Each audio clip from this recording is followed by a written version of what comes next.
അസ്സലാമു അലൈക്കും വറഹ്മത്തുള്ളാഹി വബറകാതുഹു.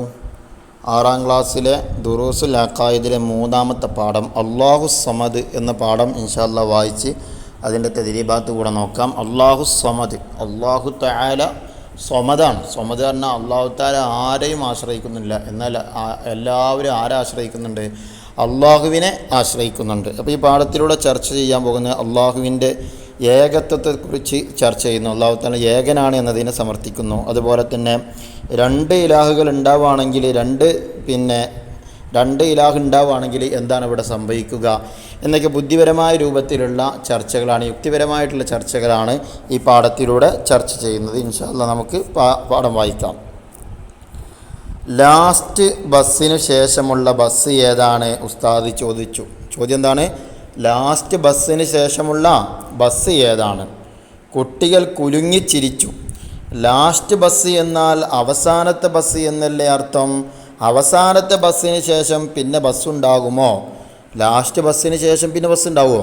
ഉണ്ടാവില്ലല്ലോ. അതാണ് കുട്ടികൾ പിന്നെ ഉസ്താദിനോട് പറയണത്, അവസാനത്തെ ബസ്സിന് ശേഷം പിന്നെ ബസ്സുണ്ടാകുമോ? ശരിയാണ്. ഇതൊരു വിഡ്ഢി ചോദ്യമാണ്. ഇതൊരു വിഡ്ഢിത്തരമായ ഒരു ചോദ്യം, ഒരു പാഴ് ചോദ്യമാണ് ഈ ചോദ്യം എന്ന് പറയുന്നത്. ഈ ചോദ്യത്തിന് ഉത്തരമുണ്ടാവില്ല, കാരണം ഈ ചോദ്യം ശരിയല്ല. ഇങ്ങനെ കുറേ ചോദ്യങ്ങളുണ്ട്, ഇതുപോലെ ഒരുപാട് ചോദ്യങ്ങളുണ്ട്. ഇന്നലെ രാത്രി കാള പ്രസവിച്ചു, അതിൻ്റെ കുഞ്ഞ് ഏതാണ്? ഇന്നലെ രാത്രി ഏത് പ്രസവിച്ചു? കാള പ്രസവിച്ചു, അതിൻ്റെ കുഞ്ഞ് ഏതാണ്? കാള പ്രസവിക്കില്ലെന്ന് നമുക്കറിയാം. കാള പ്രസവിക്കില്ലല്ലോ, കാള ആണല്ലേ, ആ വിഭാഗത്തിലെ ആണാണ് ഏത്? കാള എന്ന് പറയുന്നത്. അപ്പോൾ കാള പ്രസവിക്കുകയില്ലെന്ന് നമുക്കറിയാം. അതുകൊണ്ട് തന്നെ ഈ ചോദ്യവും അസംബന്ധമാണ്. ഈ ചോദ്യം എന്താണ്? വിഡ്ഢിത്തര ചോദ്യമാണ്, പായ് ചോദ്യമാണ്, അസംബന്ധമാണ്. ഇനി അടുത്ത്, കറിയിൽ ഉപ്പിട്ടത് ഉമ്മയാണ്. കറിയിൽ ഉപ്പിട്ടതാരാണ്? ഉമ്മയാണ്. എന്നാൽ ഉപ്പിൽ ഉപ്പിട്ടത് ആരാണ്? ഉപ്പിൽ ഉപ്പിട്ടത്? അതാണ് ചോദ്യം. ഉപ്പിൽ ആരും ഉപ്പിടേണ്ട ആവശ്യമില്ല. ഉപ്പ് എന്ന് പറയുന്ന ആ വസ്തുവിൽ എന്ത് ചെയ്യേണ്ടതില്ല? ആരും ഉപ്പിടേണ്ടതില്ല.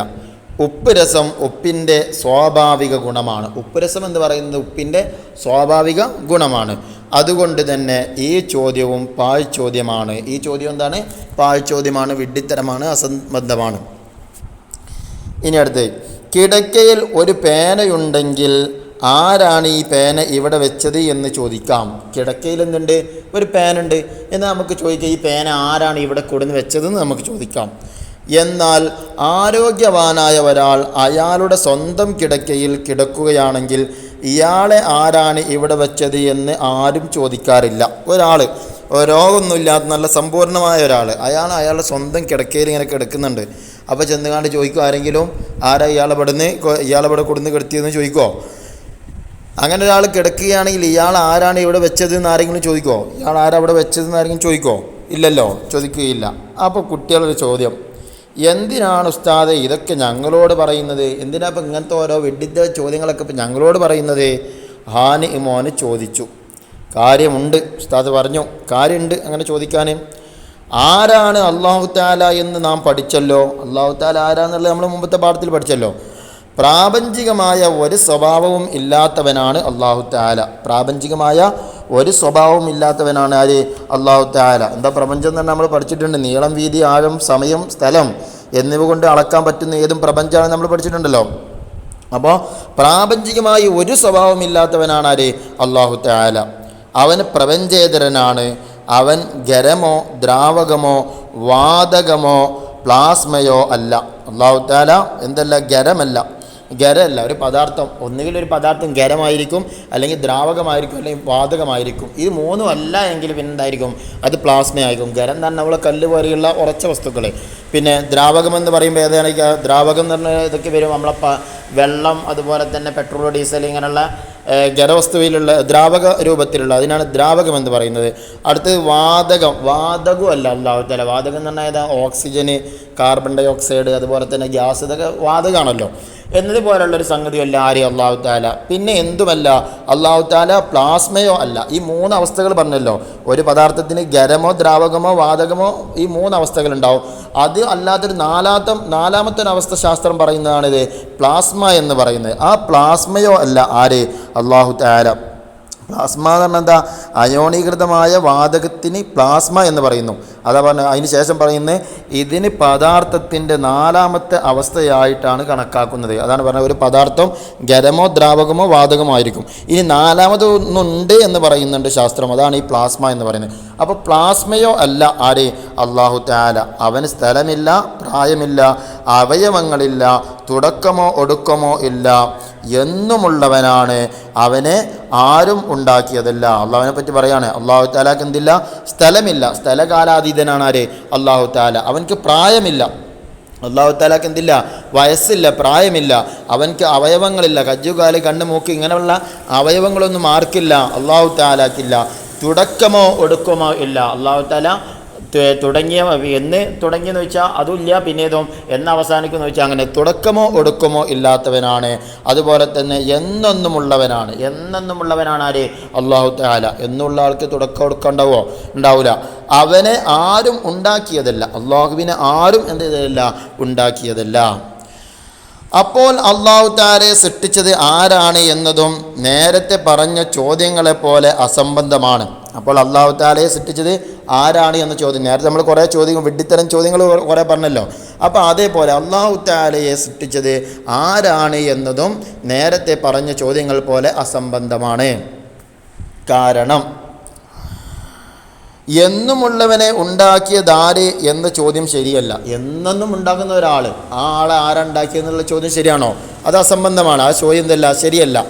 ഇബ്ലീസും അവൻ്റെ അനുയായികളുമാണ് ഇത്തരം ചോദ്യങ്ങളുമായി നമ്മെ സമീപിക്കുന്നത്. ഇബ്ലീസിൻ്റെ ആൾക്കാർ, കുറച്ച് ആൾക്കാരുണ്ട്, യുക്തിവാദികളും അതുപോലെ തന്നെ നിരീശ്വരവാദികളും. ഈ വിഭാഗം ആളുകൾ എന്ത് ചെയ്യും? നമ്മെ സമീപിക്കും. അവരാരാണ്? ഇബ്ലീസിൻ്റെ ആളുകളാണ്. ഇബ്ലീസിൻ്റെ അനുയായികളാണ് ഇത്തരം ചോദ്യങ്ങളുമായി നമ്മെ സമീപിക്കുന്നത്. ആ സമയത്ത് അഊദു ബില്ലാഹി മിനശ് ശൈത്വാനിർ റജീം എന്ന് പറയാനാണ് നബി സല്ലല്ലാഹു അലൈഹി വസല്ലമ പഠിപ്പിച്ചത്. നബി സല്ലല്ലാഹു അലൈഹി വസല്ലമ തങ്ങൾ അതാ പഠിപ്പിച്ചത്. ഇങ്ങനെ ചോദ്യങ്ങളുമായി വരുന്നവരെ കണ്ടാൽ അഊദു ബില്ലാഹി മിനശ് ശൈത്വാനിർ റജീം എന്ന് പറയാം. നമ്മുടെ വിശ്വാസപ്രകാരം എന്താണ്? അല്ലാഹു തആലക്ക് സ്ഥലമില്ല, പ്രായമില്ല, അവയവങ്ങളില്ല, തുടക്കമോ ഒടുക്കമോ ഇല്ല, എന്നെന്നും ഉള്ളവനാണ് ആര്? അല്ലാഹു തആല. അല്ലാഹു തആലയെ പോലെ ആരും തന്നെ ഉണ്ടാവുകയില്ല. അല്ലാഹു തആലനെ ആരും ഉണ്ടാക്കിയതുമല്ല. ഇതാണ് നമ്മുടെ വിശ്വാസം. ഈ വിശ്വാസത്തിന് എതിരായിട്ട് ഒരാൾ നമ്മുടെ അരികിൽ വന്നുകൊണ്ട് നമ്മളെ കൺഫ്യൂഷൻ ആക്കുന്നുണ്ടെങ്കിൽ അവരാരുടെ കൂട്ടത്തിൽപ്പെട്ടവരാണ്? അവന് ഇബ്ലീസിൻ്റെ അനുയായികളുമായി ബന്ധപ്പെട്ടവനാണ്. അവരെ കണ്ടാൽ നിങ്ങൾ എന്ത് ചെയ്യുക? അഊദു ബില്ലാഹി മിനശ് ശൈത്വാനിർ റജീം എന്ന് പറയാനാണ് നബി സല്ലല്ലാഹു അലൈഹി വസല്ലമ പഠിപ്പിച്ചത്. നബി സല്ലല്ലാഹു അലൈഹി വസല്ലമ പറയുന്നു, ജനങ്ങൾ പരസ്പരം ചോദിക്കും. അങ്ങനെ അവരിൽ ഒരാൾ പറയും, അല്ലാഹു അവൻ എല്ലാ സൃഷ്ടികളെയും പടച്ചിരിക്കുന്നു. അങ്ങനെയെങ്കിൽ അള്ളാഹുവിനെ പടച്ചത് ആരാണ്? ഈ വിഭാഗം ആളുകൾ വന്ന് ചോദിക്കുന്നതിനെ കുറിച്ച് റസൂലുള്ളാഹി പറഞ്ഞുതരാണ്. ഞങ്ങൾ പരസ്പരം ചോദിക്കും, ജനങ്ങൾ പരസ്പരം ചോദിക്കും. അങ്ങനെ അവരിൽ ഒരാൾ പറയും, അള്ളാഹു അവൻ എല്ലാ സൃഷ്ടികളെയും സൃഷ്ടിച്ചിരിക്കുന്നു. എല്ലാ വസ്തുക്കളെയും അള്ളാഹുവാണ് സൃഷ്ടിച്ചിട്ടുള്ളത്. അങ്ങനെയെങ്കിൽ അള്ളാഹുവിനെ പടച്ചത് ആരാണ്? അവരുടെ ചോദ്യമാണ്. ആ ഇബ്ലീസിൻ്റെ പാർട്ടിക്കാരെന്ന് പറഞ്ഞ പോലെ ചോദ്യമാണത്. അങ്ങനെയാണെങ്കിൽ അള്ളാഹുവിനെ പടച്ചത് ആരാണ്? അവർ അങ്ങനെ ചോദിച്ചാൽ നിങ്ങൾ പറയണം, അല്ലാഹു തആല ഏകനാണ്. അല്ലാഹു തആല ആരാണ്? ഏകനാണ്. അവൻ നിരാശ്രയനാണ്. അവൻ ആരെയും എന്ത് ചെയ്യുന്നില്ല? ആശ്രയിക്കുന്ന ഒരു കാര്യത്തിനും, ഒരു പ്രവർത്തനം ചെയ്യുന്നതിനോ ഒരു സംഗതി ചെയ്യുന്ന ഒരു കാര്യത്തിനും അവൻ ആരെയും എന്ത് ചെയ്യുന്നില്ല? ആശ്രയിക്കുന്നില്ല. അവൻ ജാതനല്ല, അവൻ ജനകനുമല്ല, അവൻ ആരുടെയും മക്കളുമല്ല, അവൻ ആരുടെയും പിതാവുമല്ല. ആര്? അല്ലാഹു തആല. അവനെപ്പോലെ ആരുമില്ല. അള്ളാഹുവിനെ പോലെ എന്തില്ല? ഒരാളും തന്നെയില്ല. എന്നിട്ട് തൻ്റെ ഇടത് ഭാഗത്തേക്ക് 3 തവണ തുപ്പുക. അങ്ങനെ വന്ന് ആരെങ്കിലും ചോദിച്ചാൽ ഇങ്ങനെയൊക്കെയാണ് നിങ്ങൾ പറഞ്ഞത്, അല്ലാഹു തആല ഏകനാണ്, അവൻ നിരാശ്രയനാണ്, അവൻ ജാതനല്ല, ജനകനുമല്ല, അവനെപ്പോലെ ആരുമില്ല. എന്നിട്ട് എന്ത് ചെയ്യുക? തൻ്റെ ഇടത് ഭാഗത്തേക്ക് 3 തവണ തുപ്പണം. എന്നിട്ട് പിശാചിൽ നിന്ന് ഞാൻ അഭയം തേടുകയും വേണം. അപ്പോൾ അത്തരം വിഭാഗങ്ങൾ നമ്മളോട് വന്ന് ചോദിച്ചാൽ എന്താ ചെയ്യേണ്ടതെന്നുള്ളതാണ് ഇവിടെ റസൂലുള്ളാഹി പറഞ്ഞത്. റസൂലുള്ളാഹി പറഞ്ഞിട്ടുണ്ട്, അവർ വന്നിട്ട് എങ്ങനെയാണ് ചോദിക്കുക, അതിന് എങ്ങനെയാണ് നിങ്ങൾ മറുപടി കൊടുക്കേണ്ടതും എന്നാണ് റസൂലുള്ളാഹി ഇവിടെ പറഞ്ഞു തന്നത്. ഇനി ഒന്നിലധികം ഇലാഹുണ്ടായാൽ എന്തെങ്കിലും കുഴപ്പമുണ്ടോ? അമീൻ ചോദിച്ചു. ഒന്നിലധികം ഇലാഹുണ്ടായാൽ എന്തെങ്കിലും കുഴപ്പമുണ്ടോ? അപ്പോൾ ഉത്തരം ഉണ്ട്. ഒന്നിലധികം ഇലാഹുണ്ടായാൽ എന്താണ്? കുഴപ്പമാണ്. എന്താ കാരണം? കാരണം ഇലാഹാകുമ്പോൾ അവൻ സർവാധിപനും സർവശക്തനും ആയിരിക്കണം. എല്ലാത്തിനും കഴിവുള്ളവനും എല്ലാത്തിൻ്റെയും അധികാരം ആരെടുത്തായിരിക്കണം? ആ ഇലാഹിൻ്റെ അരികിലാവണ്ടേ. ഇലാഹ് ആകുമ്പോൾ അവൻ സർവാധിപനും സർവശക്തനും ആയിരിക്കണം. എല്ലാത്തിനും കഴിവുള്ളവനും എല്ലാ കാര്യങ്ങൾക്കും സർവാധിപനുമായിരിക്കണം ആര്? ഇലാഹ്. മറ്റൊരാൾക്ക് വിധേയപ്പെടണം എന്ന് പറഞ്ഞാൽ അയാൾ അശക്തനാണ് എന്നാണ് അർത്ഥം. രണ്ട് ഇലാഹ് ഉണ്ടായാൽ ഒരു ഇലാഹ് മറ്റൊരാൾക്ക് വിധേയപ്പെടുക, അയാളെ അനുസരിക്കുക, അയാളെ കീഴ്പ്പെടുക എന്ന് പറഞ്ഞാൽ അവൻക്ക് എന്തില്ല? അവൻക്ക് അശക്തനായല്ലോ, അവൻക്ക് കഴിവില്ല എന്ന് വരുമല്ലോ. അതാ പറഞ്ഞത് ഒരു ഇലാഹ് എന്ന് പറഞ്ഞത് ഒരാൾ മാത്രം. രണ്ട് ഇലാഹ് ഉണ്ടായാൽ എന്താ കുഴപ്പം? അതാണ് നമ്മൾ പറയാൻ പോകുന്നത്. ഇലാഹ് ആകുമ്പോൾ അവന് സർവാധിപനും സർവശക്തനും ആയിരിക്കണം. മറ്റൊരാൾക്ക് വിധേയപ്പെടണം എന്ന് പറഞ്ഞാൽ അയാൾ അശക്തനാണ് എന്നാണ് അർത്ഥം. ഒരാൾക്ക് കീഴ്പ്പെടണം, ഒരാൾക്ക് വഴിപ്പെടണം എന്ന് പറഞ്ഞാൽ രണ്ട് ഇലാഹ് ഉണ്ടാകുമ്പോൾ ഒരാളൊന്ന് പറഞ്ഞു മറ്റൊരാൾ വേറെ പറഞ്ഞു. അപ്പോൾ ഒരാൾ പറഞ്ഞാലേ അപ്പോൾ നടക്കുള്ളൂ സംഗതി. അപ്പോൾ മറ്റൊരാൾ അയാൾക്ക് കീഴ്പ്പെടുക എന്നുള്ളത് എന്താണ്? മറ്റേ ആൾക്ക് കഴിവില്ല എന്ന് പറയേണ്ടി വരുമല്ലോ. അപ്പോൾ അശക്തനാണ് എന്ന് എന്ത് ചെയ്യേണ്ടി വരും? പറയേണ്ടി വരും. അശക്തന്മാർ ഒരിക്കലും ഇലാഹാകാൻ പറ്റില്ല. അശക്തന്മാരെന്ത് ചെയ്യും? കഴിവില്ലാത്തവൻ എന്ത് ചെയ്യാൻ പറ്റൂല? ഇലാഹാകാൻ പറ്റുക. ഇല്ലെങ്കിൽ ഉദാഹരണ സഹിതം പറയുമ്പോൾ മനസ്സിലാകും. രണ്ട് ഇലാഹുകളുണ്ടെന്ന് സങ്കല്പിക്കുക. രണ്ട് ഇലാഹ് ഉണ്ട്, നമ്മൾ എന്ത് ചെയ്യുക? ഒന്ന് സങ്കല്പിക്കുക. എന്താണെന്നെടുത്ത് നോക്കുക. ഒന്നാമൻ മഴ വർഷിപ്പിക്കണമെന്നും രണ്ടാമൻ അത് വേണ്ടെന്നും ഉദ്ദേശിച്ചാൽ മഴയുണ്ടാകുമോ? ഒന്നാമൻ എന്താ പറഞ്ഞത്? മഴ വർഷിപ്പിക്കണം, മഴ പെയ്യട്ടെ എന്ന് ഒന്നാമത്തവൻ പറഞ്ഞു. രണ്ടാമത്തവൻ പറഞ്ഞ എന്താ? അത് വേണ്ടാന്നും പറഞ്ഞു. അങ്ങനെ അത് വേണ്ടാന്നും ഉദ്ദേശിച്ചാൽ മഴയുണ്ടാകുമോ? ഒരാൾ മഴ പെയ്യണം, മറ്റാൾ മഴ പെയ്യണ്ട എന്ന് പറഞ്ഞാൽ മഴ ഉണ്ടാകുമോ? അതാണ് ചോദ്യം. ഉണ്ടാകുമെന്ന് പറഞ്ഞാലും ഉണ്ടാവില്ലെന്ന് പറഞ്ഞാലും പ്രശ്നമാവും. ഉണ്ടാവുമെന്ന് പറഞ്ഞാലും ഇല്ല എന്ന് പറഞ്ഞാലും എന്താണ്? പ്രശ്നമാണ്. എന്താ കാരണം? ഉവൈസ് പറഞ്ഞു ശരിയാണ്. മഴ ഉണ്ടാവുമെന്ന് പറഞ്ഞാൽ രണ്ടാമൻ ദുർബലനാണ്. മഴ ഉണ്ടാവട്ടെ എന്ന് പറഞ്ഞു, മഴ അങ്ങോട്ട് പെയ്തു. മറ്റോ മഴ ഉണ്ടാവണ്ടെന്നല്ല പറഞ്ഞത്. അപ്പോൾ മഴ ഉണ്ടാവട്ടെ എന്ന് പറഞ്ഞ ഒന്നാമത്തെ ഇലാഹ് മഴ ഉണ്ടാവാൻ പറഞ്ഞു. മഴ അങ്ങോട്ട് പെയ്യലോട് കൂടെ മഴ ഉണ്ടാവരുത് എന്ന് പറഞ്ഞ ഇലാഹ് ദുർബലനായില്ലേ, അവനക്ക് കഴിവില്ല എന്ന് വന്നില്ലേ. ഇനി ഉണ്ടാവില്ല എന്ന് പറഞ്ഞാൽ ഒന്നാമൻ ദുർബലനാകും. ഉണ്ടാവില്ല, മഴ ഉണ്ടാവണ്ട എന്ന് പറഞ്ഞ് മഴ പെയ്തില്ല. അപ്പോൾ ഒന്നാമത്തവനായി ദുർബലൻ, അവനക്ക് കഴിവില്ലാത്തവനായില്ലേ. അവൻ മഴ പെയ്യട്ടെ എന്നാണ് പറഞ്ഞത് ഒന്നാമത്തെ ഇലാഹ്. അപ്പോൾ മറ്റേ ഇലാഹ് പറഞ്ഞനുസരിച്ച് മഴ പെയ്യാതെ നിന്നും ചെയ്തു. അപ്പോൾ ഈ ഇലാഹിനെന്ത്? കഴിവില്ലാത്തവനായി. അതാണ് പറഞ്ഞത്. അവനെന്താകും? ദുർബലനാകും. ദുർബലൻ ഇലാഹാകാൻ പറ്റുകയില്ല. കഴിവില്ലാത്തവർ ദുർബലന്മാരെന്താവാൻ പറ്റൂല? ഇലാഹാകാൻ പറ്റുകയാണ്. കാരണം ഇലാഹ ആണെങ്കിൽ എന്ത് വേണം? സർവശക്തനായിരിക്കണം, എല്ലാ കാര്യങ്ങൾക്കും കഴിവുള്ളവനായിരിക്കണം. ആര്? ഇലാഹ് എന്ന് പറയുന്നത്. അപ്പോൾ കുട്ടികൾ പറയാണ് ഇല്ല, കുട്ടികൾ ഒരേ സ്വരത്തിൽ പറഞ്ഞു. കുട്ടികൾ എന്ത് ചെയ്തു? ഒരേ സ്വരത്തിൽ പറഞ്ഞു ഇല്ല, അങ്ങനെ ഉണ്ടാവുകയില്ല. അവൻക്ക് ഇലാഹിന് ഇലാഹാകാൻ പറ്റുമോ എന്നാണ് ചോദിച്ചത് ഉസ്താദ്. അപ്പോൾ കുട്ടികളൊക്കെ എന്ത് പറഞ്ഞു? ഇലാഹാകാൻ അവർക്ക് പറ്റുകയില്ല എന്ന് പറഞ്ഞു. കാരണം കഴിവ് എന്നൊരു സംഗതി ഇല്ല എന്നുള്ളതിൻ്റെ കാരണം.